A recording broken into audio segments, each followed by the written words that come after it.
Good morning बच्चों, क्या हाल है आप लोगों के। होप सो सब बढ़िया चल रहा होगा। तो my self Sudhir sir.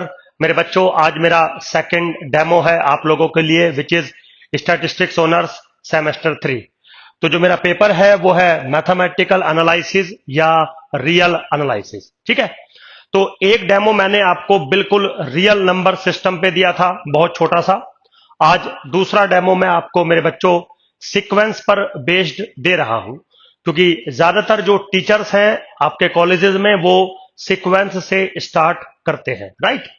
So without wasting the time हम लोग स्टार्ट करते हैं मेरे बच्चों सीक्वेंस, राइट। चलिए जी। तो सबसे पहला ही मेरा टॉपिक है सीक्वेंस क्या होती है, राइट। देखिए बच्चों, आप जो अभी सीक्वेंस पढ़ रहे हैं मैथमेटिकल एनालिसिस में या रियल एनालिसिस में, वो होती है रियल सीक्वेंस। बट अगर मैं जर्नल सिनेरियो एक देखूं तो सीक्वेंस एक फंक्शन के तरीके से बिहेव करता है। सो बेसिकली सीक्वेंस कोई अरेंजमेंट नहीं होता, सीक्वेंस कोई सेट नहीं होता। बहुत सारे टीचर ऐसा कहते हैं कि सीक्वेंस एक अरेंजमेंट होता है या सीक्वेंस एक सेट होता है। नहीं होता। सीक्वेंस बेसिकली एक फंक्शन होता है, बट उसका जो डोमेन होता है वो वेरी स्पेसिफिक होता है। Sequence is a function defined on A natural number. Means sequence एक फंक्शन के तरीके से बिहेव करता है जिसका domain set of natural number होता है, लेकिन जो उसकी रेंज है या उसको जो कोडोमेन है वो अनडिफाइंड होता है। अनडिफाइंड क्यों होता है समझाता हूं आपको।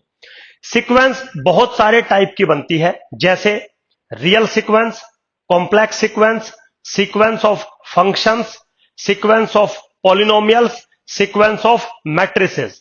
तो आपके सामने in future, specially in statistics, कभी आप एक चीज पढ़ोगे या आप पढ़ रहे होंगे सीक्वेंस ऑफ रैंडम वेरिएबल्स। तो अगर आप टेक्निकली समझें तो रैंडम वेरिएबल तो एक फंक्शन हुआ करता था, तो सीक्वेंस ऑफ रैंडम वेरिएबल क्या हो जाएगा, सीक्वेंस ऑफ फंक्शंस हो जाएगा। तो सीक्वेंस बहुत सारे टाइप की होती है, बट उसका जो डोमेन होता है वो must be A set of natural number, right. तो सीक्वेंस को हम मेरे बच्चों जनरली हम एक्स से डिनोट करते हैं, है ना। आपने शायद देखा भी होगा। तो एक्स एक फंक्शन के तरीके से काम करेगा जिसका डोमेन होगा नेचुरल नंबर और जिसका कोडोमेन होगा या रेंज होगी सपोज कोई सेट बी, फॉर एग्जाम्पल। तो हम क्या बोलेंगे, हम बोलेंगे कि function is defined as x n और इक्वलेंटली एक्स एन। समझ गए। और according to notation of functions, x n जो होगा या एक्स एन जो होगा वो कंफर्म बी के अंदर बिलोंग करेगा for all n belongs to the domain which is natural number. क्यों, देखिए बच्चों, इन जर्नल आपने फंक्शन कैसे पढ़े हैं। फंक्शन एफ होते हैं जो ए से लेके बी पर वर्क करते हैं। ए क्या होता है, डोमेन, और बी क्या होता है, कोडोमेन। जब आप फंक्शंस को डिफाइन करते हैं एफ ऑफ एक्स, तो एफ ऑफ एक्स हमेशा बी के अंदर बिलोंग करता है for all x belongs to A. ये सब चीजें आपने पढ़ी होगी। अब क्योंकि मैं सीक्वेंस को भी एक फंक्शन कह रहा हूं तो मुझे फंक्शंस की सारी कंडीशंस को माइंड में रखना पड़ेगा। सबसे पहले फंक्शंस को इन जर्नल एफ से डिनोट करते हैं। In the theory of sequence हम लोग एक्स से डिनोट करते हैं। डोमेन नेचुरल नंबर होता है, कोडोमेन या रेंज कोई भी सेट होता है बी, जैसा यहां पे फंक्शन का कोडोमेन कोई भी सेट होता है बी। फिर आप फंक्शंस को कैसे डिफाइन करते हैं, एफ एक्स, यहां पे हमने कैसे डिफाइन किया है, एक्स एन, या आप ऐसे भी लिख सकते हो। तो एक्स बेसिकली क्या है, फंक्शन है, और जो अंदर वाला एन है वो डोमेन का एलिमेंट है। अकॉर्डिंग टू रूल जो एफ ऑफ एक्स है वो कोडोमेन में बिलोंग करता है, तो आपका जो एक्स एन है वो आपके कोडोमेन में बिलोंग करेगा for all x belongs to A. यहां पे जो डोमेन का एलिमेंट है वो ए के अंदर बिलोंग करता है, यहां पे जो डोमेन का एलिमेंट है वो नेचुरल नंबर के अंदर बिलोंग करेगा। तो अगर मेरे बच्चों थोड़ा सा भी आपने फंक्शन थ्योरी को अच्छे से समझ रखा होगा तो सीक्वेंस एज ए फंक्शन आपको समझ में आएगा, और सीक्वेंस एज ए फंक्शन ही आपको समझना है। अगर सक्सेस होना है तो, चीजों को समझना है तो, और अगर टाइम पास करना है तो दिल्ली यूनिवर्सिटी बिल्कुल भी आप लोगों को फेल नहीं करती होगी। आप कुछ भी लिखेंगे पास हो जाओगे, लेकिन सिर्फ पास होना है या सक्सेस होना है, इन दोनों बातों में बहुत बड़ा फर्क होता है मेरे बच्चों। तो सीक्वेंस जो बनेगी वो आज के बाद एक फंक्शन के तरीके से बिहेव करेगी, define on A set of natural number. कैसे रिप्रेजेंट करते हैं सीक्वेंस को? किसी भी सीक्वेंस को मेरे बच्चों हम लोग कुछ ऐसे रिप्रेजेंट करते हैं, एक्स एन। कुछ लोग n belongs to natural number यहां पे लिख देते हैं, और कुछ लोग सिंपली ऐसे रिप्रेजेंट करते हैं, एक्स एन। वो मान के चलते हैं कि अंडरस्टूड है कि जो एन है वो नेचुरल नंबर है। तो ये जो मेरे बच्चों एक्स एन आपको दिया गया है, मैथमेटिकली ये क्या है? मैथमेटिकली ये इस फंक्शन की वैल्यू है एट एन। ऐसी तो पढ़ते हो, एक्स एन का क्या मतलब होगा? एक्स एन का मतलब होता है कि जो एक्स फंक्शन है उसकी वैल्यू है एट एन, जिसको आप कहते हैं nth term of the sequence. तो आप nth term of the sequence कहें या value of the function at n कहें, सेम बात है in case of sequence analysis. बिल्कुल simple, very simple scenario, right? अब एक छोटा सा एग्जाम्पल आपके सामने मैं लेके दिखाता हूं। आपने सबसे पहले एक सीक्वेंस पढ़ी होगी, x n is equal to 1/n where n belongs to natural number. अब अगर थोड़ी सी बात आप मेरी ध्यान में रखें तो शायद आप ये कहना चाहते हैं कि आपने एक फंक्शन डिफाइन किया x, जिसका डोमेन है नेचुरल नंबर और जिसका कोडोमेन है रियल नंबर। फंक्शन आपने कैसे डिफाइन किया? एक्स एन या फिर x n which is equal to 1/n। समझिए आप बात को। तो मैं आपसे x1 पूछूं, इसका मतलब है मैं फंक्शन की वैल्यू पूछ रहा हूं एट 1, आप मुझे 1 बोलेंगे। मैं आपसे x2 पूछूं, आप मुझे 1/2 बोलेंगे। बट अगर आप इसको एज ए फंक्शन ट्रीट कर रहे हैं तो x2 का क्या मतलब है? फंक्शन की वैल्यू एट 2 विच इज 1/2। मान लीजिए आप x3 मुझसे पूछेंगे तो वो क्या आएगा? 1/3 के बराबर, यानी कि फंक्शन की वैल्यू एट 3। तो मेरे बच्चों, जिसको आप nth टर्म कहते हैं एक्स एन, एक्चुअली में वो फंक्शन की वैल्यू होती है एट एन। आप nth टर्म कहिए, मुझे कोई प्रॉब्लम नहीं है, मैं भी nth टर्म ही कहूंगा, लेकिन मैथमेटिकली आप समझिए वो nth टर्म फंक्शन का वैल्यू रिप्रेजेंट कर रहा है एट एन। ये मैं आपको बोल रहा हूं, बिल्कुल वेरी सिंपल है सिनेरियो। अब और बहुत सारी सीक्वेंस हो सकती है, जैसे एक सीक्वेंस आपने ये बनाई थी। मान लीजिए अब एक सीक्वेंस मैं ऐसी आपके सामने डिफाइन कर दूं कि x n is equal to -1 to the power n। For example, तो x1 किसके बराबर होगा? -1। x2 किसके बराबर होगा? 1। x3 किसके बराबर होगा? -1। x4 किसके बराबर होगा? फिर 1। x5 किसके बराबर होगा? फिर -1, अप टू डॉट डॉट। मतलब ये एक ऐसी सीक्वेंस है जो ऑल्टरनेट चल रही है, -1 1 -1 1 -1 1। इसका मतलब ये हुआ कि सीक्वेंस के अंदर बहुत सारी टर्म रिपीट हो सकती है। एक्चुअली में यही डिफरेंस होता है सीक्वेंस में और सेट में। सेट में कोई भी दो सेम नंबर्स रिपीट नहीं होते, सीक्वेंस में कोई भी दो टर्म या बहुत सारी टर्म्स जो कि सेम है रिपीट होती हैं। उसका रीजन है मेरे बच्चों, सेट्स इनफाइनाइट और फाइनाइट दोनों होते हैं, सीक्वेंस हमेशा इनफाइनाइट होती है। क्यों? क्योंकि जो डोमेन है वो नेचुरल नंबर रहता है हमेशा, और नेचुरल नंबर हमेशा एक इनफाइनाइट सेट होता है। तो यहां पे हमने एक बहुत लिटिल बिट डिस्कशन आपके साथ किया सीक्वेंस को लेके, कि भाई जो सीक्वेंस होती है वो कहीं ना कहीं एक फंक्शन के तरीके से काम करती है, जिसका डोमेन नेचुरल नंबर होता है, और जिसका जो कोडोमेन होता है वो कोई भी सेट हो सकता है। अब क्योंकि मैं आपको रियल नंबर सिस्टम पढ़ा रहा हूं, रियल नंबर्स पढ़ा रहा हूं, रियल सीक्वेंस पढ़ा रहा हूं, तो आज के बाद जो मेरा कोडोमेन होगा, सीक्वेंस का जो कोडोमेन होगा, ये this must be the subset of real number, this must be the subset of real number. That's why the sequence is called real sequence. तो जैसे ही अब हम रियल एनालिसिस में सीक्वेंस नाम पढ़ेंगे तो तुरंत आप बोलेंगे कि सुधीर सर, यहां पे सीक्वेंस एक फंक्शन रहेगी जिसका डोमेन होगा नेचुरल नंबर, और जिसका कोडोमेन होगा या जिसका रेंज होगा real number. That's why we call the real sequence. How to denote it? either by this way or by this way. And what is your xn? xn is the nth term of your sequence or value of the function at n where x is the defined function. जो भी आपने defined किया होगा कोई फर्क नहीं पड़ता. Right, बिल्कुल सिंपल है मेरे बच्चों. चलिए जी, थोड़ा आगे अगर हम चले तो सीक्वेंस के बारे में मेरे बच्चों तीन बातें कही जाती हैं: convergent sequence, divergent sequence and oscillatory sequence. Right, अब थोड़ा सा एक्चुअली में आपको यहां पे थोड़ा दिमाग लगाना पड़ेगा कि कन्वर्जेंसी ऑफ ए सीक्वेंस बेसिकली होता क्या है.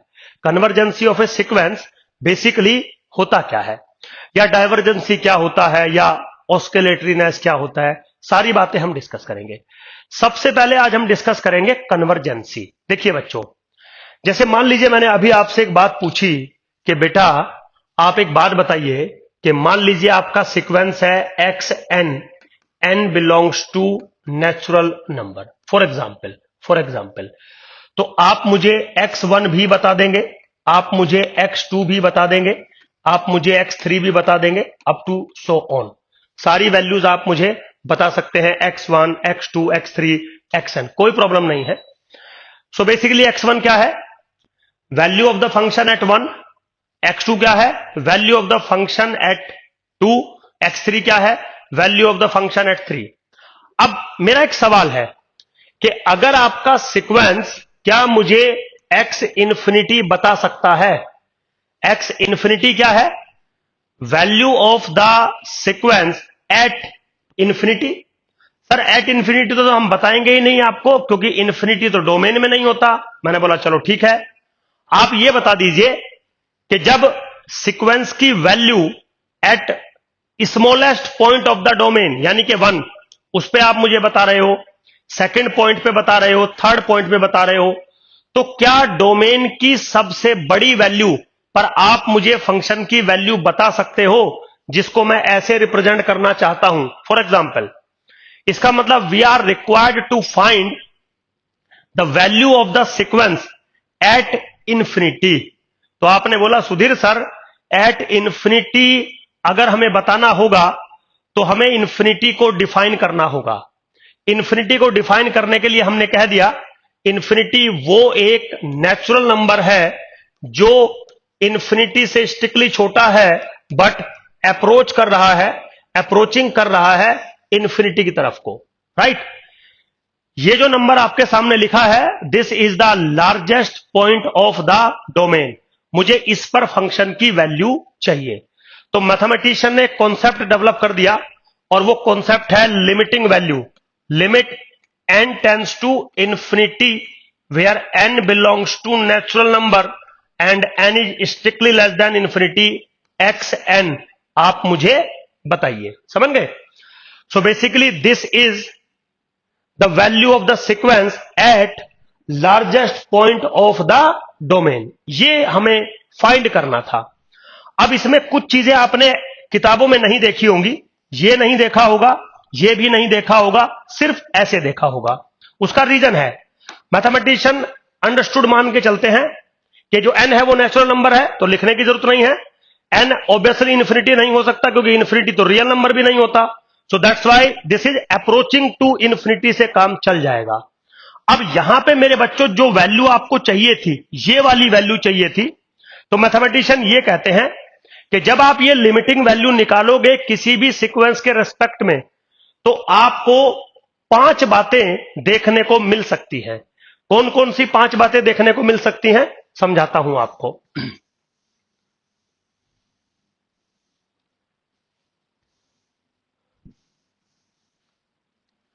जब आप लिमिट कैलकुलेट करोगे as n tends to infinity xn, तो 5 बातें देखने को मिल सकती हैं. पहली, हो सकता है इस लिमिट की वैल्यू एग्जैक्टली किसी नंबर के बराबर बन जाए. बिल्कुल पॉसिबल है. ओके, हो सकता है इसकी वैल्यू प्लस इंफिनिटी बने, हो सकता है इसकी वैल्यू माइनस इंफिनिटी बने, हो सकता है इसकी प्लस माइनस सम नंबर बने, हो सकता है इसकी वैल्यू प्लस माइनस इंफिनिटी बने। ये 5 पॉसिबिलिटीज हो सकती है किसी भी सीक्वेंस की लिमिटिंग वैल्यू को लेकर। बिल्कुल वेरी सिंपल। अब वो ये कहता है कि अगर पहले वाली बात हो रही है, यानी कि ये, तो your sequence is called convergent. अगर ये वाली दो बातों में से कोई भी एक बात हो रही है तो your sequence is called divergent.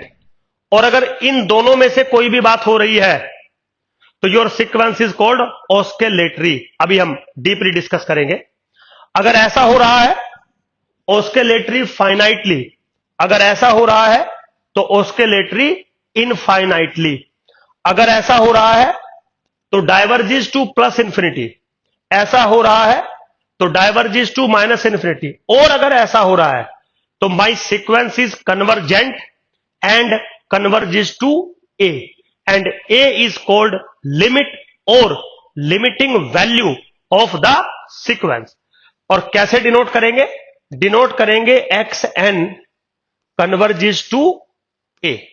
तो मेरे बच्चों, सबसे ज्यादा जो वैल्यूएबल कॉन्सेप्ट होता है किसी भी सीक्वेंस के रिगार्डिंग, वो होता है कन्वर्जेंसी।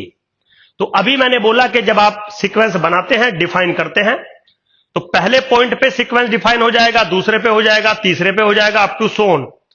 क्या सबसे लार्जेस्ट पॉइंट पे सीक्वेंस डिफाइन हो सकता है?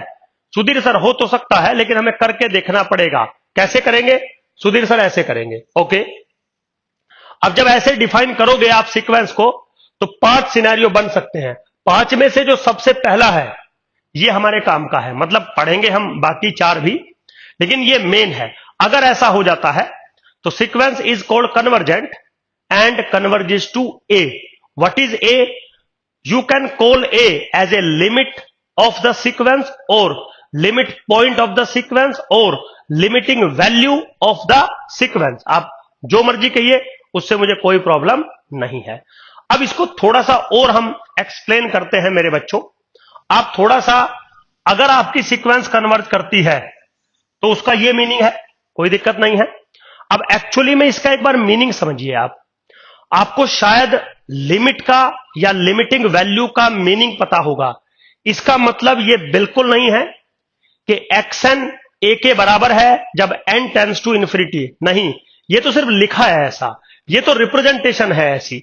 इस चीज का जो मतलब है मेरे बच्चों वो ये है कि x n approaching to a as n approaching to infinity. Actually में जो ये सामने आपके बात लिखी है, इसका ये मतलब है। इसका मतलब है जैसे जैसे आप एन की वैल्यू इंक्रीज करते चले जाते हो as n tends to infinity, जो एक्सन है सीक्वेंस की, जो nth टर्म है, वो अप्रोच करती चली जाती है। ये जो सिंबल आपके सामने लिखा है एरो का, ये अप्रोचिंग सिंबल होता है। ये अप्रोच करती चली जाती है ए की तरफ, कन्वर्ज करती चली जाती है ए की तरफ। क्या मतलब है इस बात का? इस बात का मतलब है कि एक्सन और ए के बीच का जो डिफरेंस है वो वेरी क्लोज टू 0 होता चला जाता है as n tends to infinity. समझ गए? तो आप ऐसे लिखे, आप ऐसे लिखे, आप ऐसे लिखे, सेम बात है, कोई प्रॉब्लम नहीं है। मैं सिर्फ आपको कन्वर्जेंसी का मीनिंग समझा रहा हूं कि अगर आप कभी ये कहते हैं कि आपकी sequence x n, suppose for example आपकी सीक्वेंस एक्स एन कन्वर्ज करती है ए को, तो उसके 3 मतलब हो गए। या तो आप ऐसे लिख दो, या तो आप ऐसे लिख दो, या तो आप ऐसे लिख दो। अब इस चीज को जो आपने लिखी है, इसको हम मैथमेटिकली एक दूसरे वर्जन में भी लिख सकते हैं। क्या है? अगर आपकी सीक्वेंस एक्स एन कन्वर्ज करती है ए को, then for all epsilon is greater than 0 there exist a natural number m such that x n minus a is less than epsilon for all n is greater than equal to. ठीक है बेटा, very simple. अब अगर आप books पढ़ेंगे या आपका कोई अच्छा टीचर आपको पढ़ाएगा, तो वो सीक्वेंस की कन्वर्जेंसी के बारे में ये डेफिनेशन जरूर लिखेगा। अब ये डेफिनेशन क्या है? एक्चुअली में मेरे बच्चों ये डेफिनेशन यहीं से मिल के आया है। ये क्या कह रहा है? ये कह रहा है कि सीक्वेंस की टर्म एक्सएन और ए के बीच का जो डिफरेंस है वो वेरी क्लोज टू जीरो हो जाएगा अगर आप एन को इन्फिनिटी कर देते हैं तो। मतलब जैसे जैसे एन की वैल्यू इंक्रीज होती चली जाएगी वैसे वैसे इन दोनों के बीच का डिफरेंस छोटा होता चला जाएगा। कोई बात नहीं है। तो अगर मैं एन की वैल्यू इंफिनिटी तक ना लेके जाऊं, किसी नंबर तक लेके जाऊं और वो नंबर है एम सपोज, तो फिर तो इन दोनों के बीच का डिफरेंस जीरो नहीं होगा ना, बट किसी भी गिवन नंबर से इन दोनों के बीच का डिफरेंस कम हो जाएगा। तो difference between these two is strictly less than for a given number epsilon. कब? When you move up to point M. तो इसका मतलब अगर m और m से बड़ा कोई भी नेचुरल नंबर आप सीक्वेंस के अंदर डालेंगे तो उनके बीच का डिफरेंस किसी नंबर से प्री डिफाइंड नंबर से छोटा हो जाएगा। तो आप ऐसे लिखें और या आप ऐसे लिखें, बोथ आर सेम थिंग। तो बहुत सारे राइटर मेरे बच्चों ऐसे हैं जो सीक्वेंस की कन्वर्जेंसी को ऐसे डिफाइन करते हैं। A sequence is called convergent and converges to A. क्या होगा? When whatever be we take epsilon is greater than 0, there must exist a natural number m such that the difference is lesser than the epsilon for all n is greater than equal to m। मतलब m तक तो difference मुझे पता नहीं है, m या m के बाद इन दोनों टर्म्स के बीच का जो डिफरेंस है वो बहुत छोटा हो जाना है। कितना छोटा हो जाना है? एप्सिलॉन से भी छोटा हो जाएगा। This is the another definition of convergency. मतलब डेफिनेशन तो सेम है, बस उसको लिखने का तरीका थोड़ा डिफरेंट है। चलिए और थोड़ा तरीका डिफरेंट करते हैं। देखिए मेरे बच्चों, अगर इस चीज को चाहूं तो मैं थोड़ा सा ऐसे लिख सकता हूं। इस चीज को मैं ऐसे लिख सकता हूं, a माइनस एप्सिलॉन और x n is less than a plus epsilon for all n is greater than equal to m। ठीक है, मैंने इस चीज को ऐसे लिख दिया। समझ रहे हो? बिल्कुल सिंपल। इस चीज को मैंने ऐसे लिख दिया आपके सामने। तो इस थोड़े से पॉइंट को अगर मैं एक बार और एक्सप्लेन करूं, इस चीज को मैं ऐसे भी लिख सकता हूं। कैसे? X n belongs to a minus epsilon और a plus epsilon for all n is greater than equal to m। बिल्कुल वेरी सिंपल। आपको पता है ये चीज क्या है? ये मैंने अपने पहले डेमो में भी पढ़ाया है। This is the open interval, this is the neighbourhood at a, this is the collection of all points between a minus epsilon और a plus epsilon where epsilon is very small. और यहां पे मैं क्या कर रहा हूं कि सीक्वेंस की जितनी भी टर्म है एक्स एन, वो सब की सब इस नेबरहुड में बिलोंग करेंगी m या m के बाद। समझ गए? तो अगर एक सीक्वेंस कन्वर्ज करती है ए को, तो कन्फर्म एक स्टेज m के बाद सीक्वेंस की जितनी भी टर्म है all x n greater than equal to m, वो सारी टर्म इस नेबरहुड के अंदर बिलोंग कर जाएंगी। This is the meaning of the convergency of a sequence. तो मेरे बच्चों, अब तक मैंने आपको सिंपली ये पढ़ाया कि सीक्वेंस क्या होती है और सीक्वेंस की कन्वर्जेंसी का क्या मीनिंग होता है। तो अगर हम कभी ये कहते हैं कि एक सीक्वेंस किसी पॉइंट की तरफ कन्वर्ज कर रही है, उसका सिंपली मतलब होता है कि जैसे जैसे n की वैल्यू इंक्रीज होती चली जाएगी वैसे वैसे सीक्वेंस की टर्म एक्स एन और जो वो पॉइंट है a, उनके बीच का डिफरेंस कम होता हुआ चला जाएगा। अब इस बात को हम बहुत सारे तरीके से लिख सकते हैं, समझा सकते हैं और समझ सकते हैं। वो तरीके अभी मैंने आपके साथ क्लास में मेरे बच्चों डिस्कस किए हैं। बिल्कुल सिंपल है चीजें, कोई टेक्निकल टर्म नहीं है। चलिए थोड़ा आगे चलते हैं। अब एक्चुअली में एक थ्योरम है जो आपके एग्जाम में आती भी है। थ्योरम क्या है? A sequence can not converge to more than one limit. देखिए बच्चों, अभी मैंने आपको बताया था कि मान लीजिए आपकी एक सीक्वेंस है एक्स एन जो कि कन्वर्ज करती है ए को।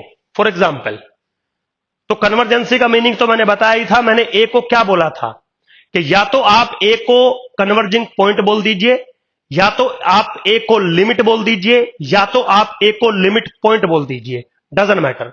तो यहां पे हमने क्या कह दिया, उसको लिमिट कह दिया, कोई बात नहीं है। अब वो कह रहा है कि दुनिया का कोई भी सीक्वेंस हो, अगर वो कन्वर्ज करता है तो वो सिर्फ एक ही लिमिट को कन्वर्ज करेगा, एक ही लिमिट पॉइंट को कन्वर्ज करेगा, एक ही कन्वर्जिंग पॉइंट को कन्वर्ज करेगा। मतलब लिमिट एक से ज्यादा नहीं हो सकती किसी भी कन्वर्जेंट सीक्वेंस की, ऐसा वो प्रूफ करना चाहता है। A sequence can not converge to more than one limit, एक लिमिट से ज्यादा सीक्वेंस कन्वर्ज नहीं कर सकती, ऐसा मैं बोल रहा हूं। ठीक है, अब ये जो स्टेटमेंट मेरे बच्चों मैंने यहां पे दिया, इसका प्रूफ आपके एग्जाम में आता है, इसका प्रूफ आपके एग्जाम में आता है। कैसे प्रूफ आएगा देख लीजिए एक बार। तो सबसे पहले तो शायद कभी आपने रूल पढ़े होंगे, एक रूल है किसी भी चीज को प्रूफ करने का, that is called the method of contradiction. मतलब जो बात मैं प्रूफ करना चाहता हूं, मैं उसका अपोजिट लेके चलता हूं और फिर मैं एक कंट्राडिक्शन लेके आ जाता हूं, तो मैं ये कह सकता हूं कि जो बात मैं लेके चला था वो गलत थी, सही बात उसका अपोजिट होगी। तो मैंने मान लिया, क्या मान लिया, let x n be a convergent sequence and converges to L and L dash, where L is not equal to L dash। Means मैंने ये मान लिया कि जो मैं सीक्वेंस लेके चल रहा हूं वो कन्वर्जेंट है और वो कन्वर्ज करती है दो डिफरेंट लिमिट्स को, एक एल लिमिट है और एक एल डैश लिमिट है, कोई प्रॉब्लम नहीं है। तो आगे क्या कर सकते हैं देखिए, since x n converges to l, क्योंकि आपकी जो सीक्वेंस है वो एल को कन्वर्ज करती है, सो for all epsilon is greater than 0 there exists a natural number m1 such that xn minus l is less than epsilon for all n is greater than equal to m। ठीक है बेटा, तो जो rule था कन्वर्जेंसी का वो मैंने लगा दिया। फिर since xn converges to l dash, भाई आपकी जो सीक्वेंस है वो एल डैश को भी तो कन्वर्ट कर रही है ना, so for all epsilon is greater than 0 there exist some another number m2 belongs to the natural number such that xn minus l dash is less than epsilon for all n is greater than equal to m2 suppose, है ना, और यहां पे ये m1। ठीक है बेटा, अब यहां पे एक चीज आप देखिएगा थोड़ा सा, फर्स्ट डेमो में भी मैंने ये बात बताई थी आपको कि मेरे पास दो क्वांटिफायर होते हैं, एक होता है एग्जिस्टेंशियल क्वांटिफायर और एक होता है यूनिवर्सल क्वांटिफायर। ठीक, एक को कहते हैं फॉर ऑल, एक को कहते हैं देयर एग्जिस्ट। तो एक चीज का आज मेरे बच्चों ध्यान रखना, जब भी मैं कभी फॉर ऑल लिखता हूं, समझ गए, जब भी मैं कभी फॉर ऑल लिखता हूं तो इसका सिंपली मतलब होता है कि मैं कोई भी नंबर चूज कर सकता हूं जो मेरा दिल करेगा। लेकिन जहां पर भी देयर एग्जिस्ट वाली बात आती है, यहां पे जो नंबर एग्जिस्ट करके आता है वो मेरी मर्जी से नहीं आता, वो डिपेंड करता है सिस्टम क्या है। देयर एग्जिस्ट का मतलब होता है कि कोई नंबर एग्जिस्ट करेगा, लेकिन वो क्या होगा मुझे नहीं पता है, वो सेम भी हो सकता है, डिफरेंट भी हो सकता है, आई डोंट केयर। लेकिन जब मैं कोई नंबर खुद से चूज करता हूं तो मैं चाहूं तो सेम नंबर चूज कर सकता हूं। तो जब यहां पे आपका एक्सन एक्स को कन्वर्ट कर रहा था तो फॉर ऑल एप्सिलॉन, मैंने यहां पे भी एप्सिलॉन चूज किया और मैंने नीचे भी एप्सिलॉन चूज किया, दोनों जगह मैंने सेम नंबर चूज किया क्योंकि मैं कर सकता हूं। बट जब देयर एग्जिस्ट की बारी आई तो यहां पे मैंने लिखा M1 एग्जिस्ट करेगा और यहां पे मैंने लिखा M2 एग्जिस्ट करेगा।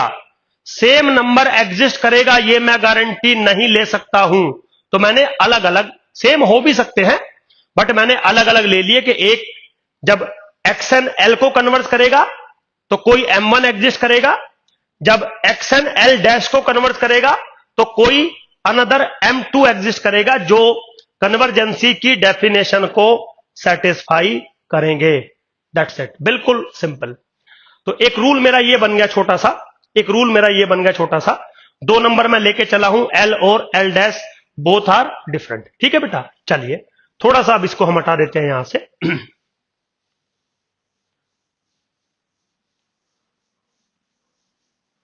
अब मेरे बच्चों, ये जो 2 रूल आप देख रहे हैं यहां पे, एक M1 के लिए ट्रू है, एक M2 के लिए ट्रू है, समझ गए? दोनों रूल्स को अगर आप थोड़ा सा देखें, दोनों नंबर्स हैं, M1 भी कोई नेचुरल नंबर है, M2 भी कोई नेचुरल नंबर है। तो मैंने क्या किया, let I define a number M which is equal to max of M1 comma M2। ठीक है जी, मैंने एक नंबर डिफाइन कर दिया M जो कि M1 और M2 दोनों में सबसे बड़ा होगा। So M is what, max of M1 comma M2, दोनों में जो सबसे बड़ा होगा वो मैंने चूज कर लिया। अब एक बात आप बताइए, अगर मैं इस वाले पॉइंट को देखूं, इस वाले सिनेरियो को देखूं, तो मैं क्या कह रहा हूं, मैं कह रहा हूं XN माइनस L एप्सिलॉन से छोटा होगा for all N is greater than equal to M1। ठीक है, मतलब जब आपका N M1 से बड़ा होगा तब ये चीज वैलिड है। तो अगर मैं M1 के प्लेस पर उससे बड़ा कोई नंबर डाल दूं तो भी तो ये चीज वैलिड ही रहेगी ना भाई। मान लीजिए मैं आपसे ये कह रहा हूं कि जब भी N 20 से बड़ा होगा ये चीज सेटिस्फाई हो जाएगी। तो अगर N की वैल्यू 200 हुई तब भी तो ये चीज वैलिड हो जाएगी ना, समझ गए ना, क्योंकि मैं ये कह रहा हूं। तो इसका मतलब अगर मैं यहां पर M1 के प्लेस पे उससे बड़ा कोई नंबर डालता हूं तो भी ये चीज वैलिड है, समझ गए? मतलब आप ऐसा कहते हो, है ना। तो जो एग्जिस्टेंशियल क्वांटिफायर होते हैं वो नंबर्स एक दूसरे से रिप्लेस हो सकते हैं, बट वो कंडीशंस जो होगी वो हमें चेक करनी पड़ेगी। तो मैंने कह दिया कि अगर N M1 से बड़ा है तो कंफर्म ये सेटिस्फाई हो जाएगी। तो M1 के प्लेस पे मैं इससे बड़ा कोई नंबर डालूं तो भी सेटिस्फाई हो जाएगी। तो मतलब this is also valid for M, जो कि मैक्सिमम है M1 और M2 दोनों का। ठीक है, सिमिलरली मेरे बच्चों जो सेकंड वाला है अब उसको ले लीजिए आप। सेकंड वाला क्या था, XN minus L dash is less than epsilon for all N is greater than equal to M2। Same logic, अगर N is greater than equal to M2 के लिए ये सेटिस्फाई है तो M2 से बड़ा कोई नंबर डालूंगा तो उसके लिए भी सेटिस्फाई होगा। और M2 से बड़ा कौन नंबर है, M, क्योंकि M क्या है, इन दोनों का मैक्सिमम है। Now this is equation number 2 मेरे बच्चों, कोई प्रॉब्लम नहीं है। अब एक छोटी सी बात है, देखिए क्या बात है, मैंने let epsilon is equal to L minus L dash, मैंने एक नंबर चूज कर लिया epsilon which is L minus L dash by 2. Can I say that this is strictly positive? Yes. अब हम जब कन्वर्जेंसी पढ़ा रहे थे आपको तो हमने क्या बोला था कि मैं एप्सिलॉन कुछ भी चूज कर सकता हूं, बस वो पॉजिटिव होना चाहिए, लिखा था ना, for all epsilon is greater than 0। तो मैंने यहां पे क्या कर दिया, एप्सिलॉन चूज कर लिया which is L minus L dash की मॉडुलस वैल्यू डिवाइडेड बाय 2। तो ऑब्वियसली बात है मॉडुलस लगा हुआ है तो वो स्ट्रिक्टली ग्रेटर देन 0 बनेगा, कोई प्रॉब्लम नहीं है। इक्वेशन नंबर स्टार इसको डाल दीजिए ताकि पता लग जाए कि हमने एप्सिलॉन क्या चूज किया है। तो बेसिकली मुझे करना क्या है, मुझे एक कंट्राडिक्शन लेके आनी है अपने सिस्टम के अंदर। कैसे, देखिए। अब मेरे बच्चों सबसे पहले now consider L minus L dash. I consider L minus L dash. तो L माइनस L डैश किसके बराबर लिख सकता हूं मैं? L minus x n plus x n minus L dash.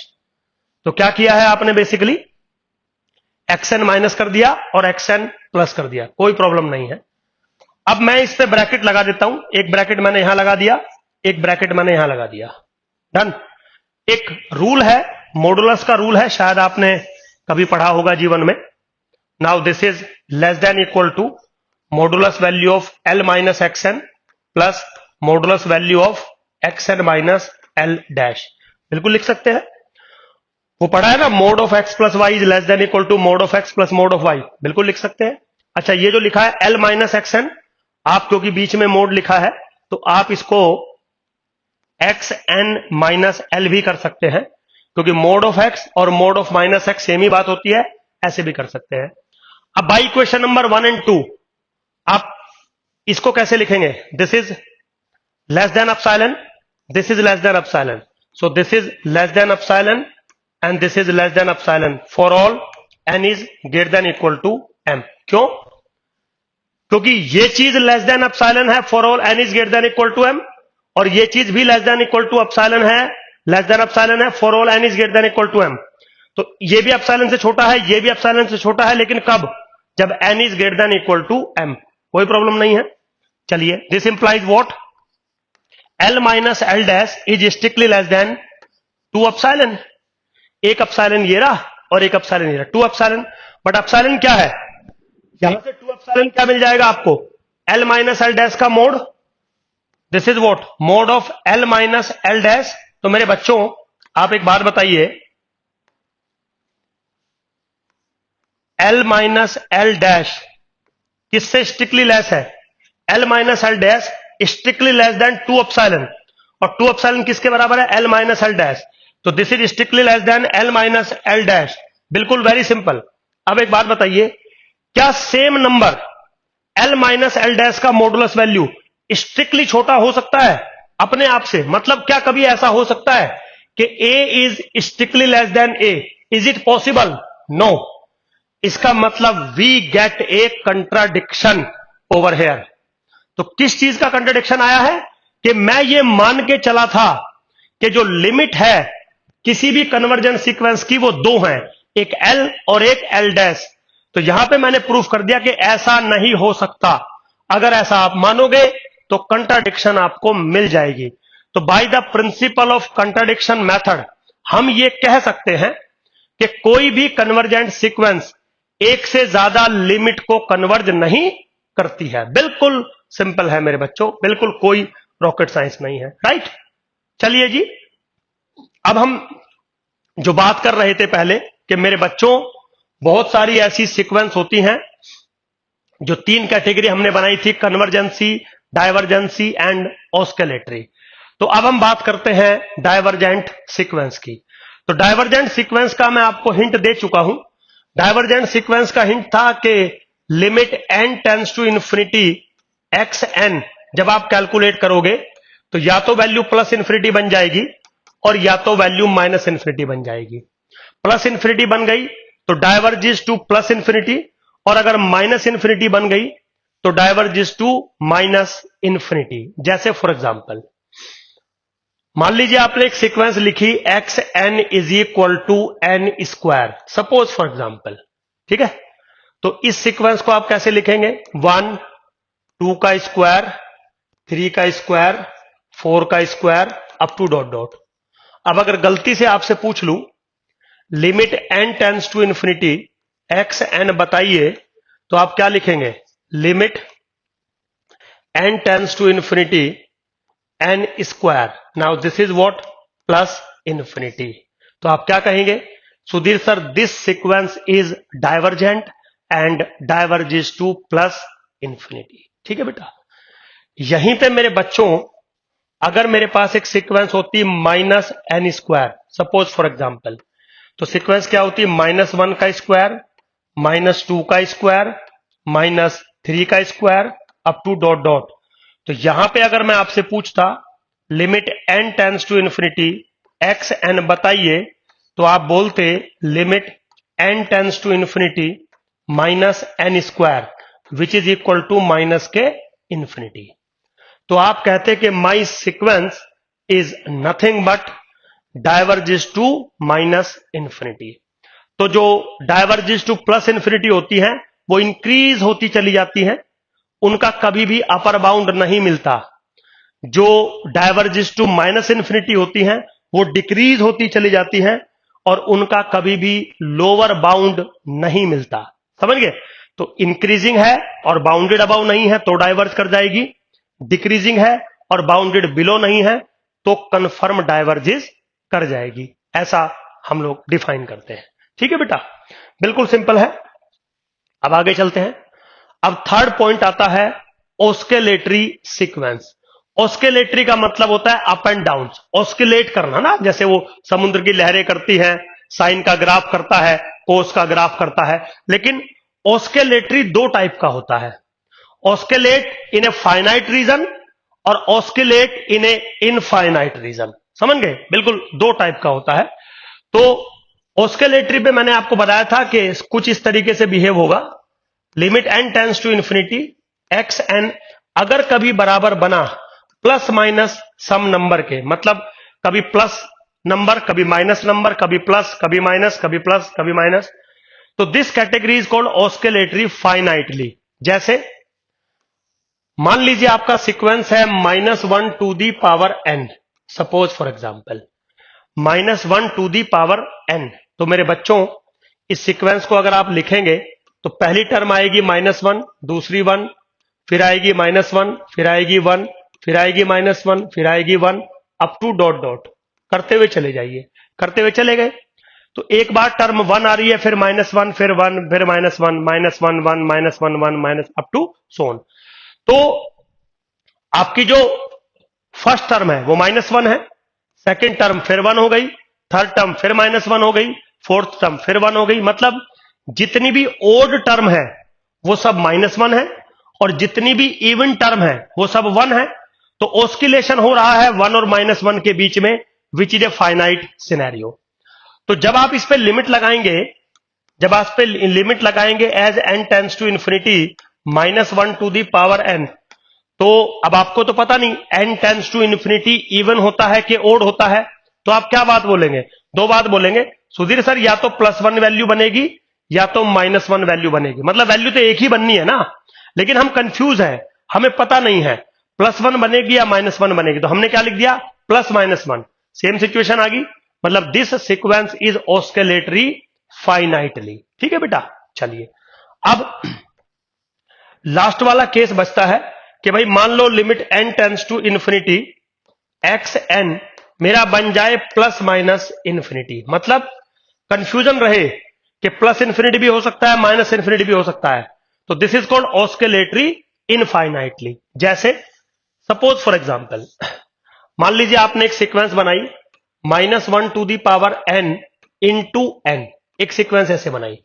अब अगर इस सीक्वेंस को मैं थोड़ा सा एक्सटेंड करूं तो पहली टर्म होगी -1, दूसरी टर्म होगी 2, तीसरी टर्म होगी -3, फोर्थ टर्म होगी 4, फिर होगी -5, फिर होगी 6, अप टू डॉट डॉट, है ना। तो आप एक चीज को देख रहे हैं, एक बार प्लस हो रही है टर्म, एक बार माइनस हो रही है, और जो मैग्नीट्यूड है वो इंक्रीज होता चला जा रहा है। समझ गए? तो एक बार प्लस इन्फिनिटी को चला जाएगा, एक बार माइनस इन्फिनिटी को चला जाएगा। तो इस पे अगर मैं लिमिट लगाऊं, limit n tends to infinity -1 to the power n into n, तो मेरे बच्चों प्लस इन्फिनिटी हो सकता है अगर as n tends to infinity even number हुआ तो, और माइनस इन्फिनिटी हो सकता है अगर ओड हुआ तो, क्योंकि ओड वाली टर्म माइनस इन्फिनिटी की तरफ जाएंगी, इवन वाली टर्म प्लस इन्फिनिटी की तरफ जाएंगी। तो बी केयरफुल। तो limiting value of this scenario is nothing but +- infinity. बिल्कुल simple. Now this type of sequence अगर ऐसा होता है तो we call oscillatory infinitely, we call oscillatory infinitely मेरे बच्चों। तो सिंपल, बिल्कुल मैंने आपको थ्योरेटिकल कुछ चीजें समझाई एज ए डेमो। तो डेमो का मतलब मेरे बच्चों यही होता है कि आप एक बार देख लीजिए आपको टीचर्स के समझ में आ रही हैं बातें या नहीं आ रही हैं। तो जर्नली जो रियल एनालिसिस से आता है एग्जाम में वो क्वेश्चन आता है, लेकिन क्वेश्चन आप तब तक नहीं कर पाएंगे। क्वेश्चन क्या एक्चुअली में थ्योरम्स आती है। जैसे मैंने अभी एक थ्योरम करवाई थी, एक convergent sequence can not converge more than one limit. इस टाइप की थ्योरम्स आपके एग्जाम में ज्यादातर आती है। तो थ्योरम्स आप तभी अच्छे से समझ पाओगे जब कॉन्सेप्ट जो है, जो डेफिनेशन का पार्ट है, वो आपको अच्छे से समझ में आता होगा। ठीक है मेरे बच्चों, thank you very much. Hope so आपको समझ में आया होगा।